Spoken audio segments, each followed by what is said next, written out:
একটা গুনাহ যদি মানুষের সাথে সম্পৃক্ত হয়, ওই ঋণ শোধ না করা পর্যন্ত জান্নাতি ব্যক্তি জান্নাতে ঢুকতে পারবে না।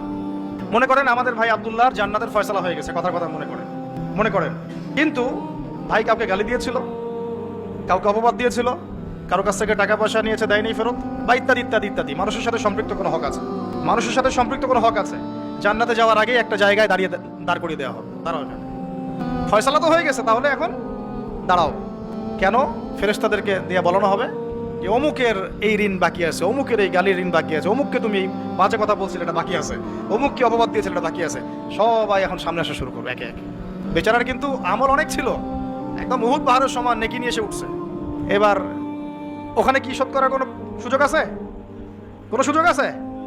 ব্যাস, এবার আল্লাহ পাক বলবেন এর আমল নামা থেকে নেকি দিয়ে দিয়ে এই ঋণগুলো শোধ করে দাও। দিতে দিতে দিতে নেকি শেষ হয়ে গেলে ওদের গোনা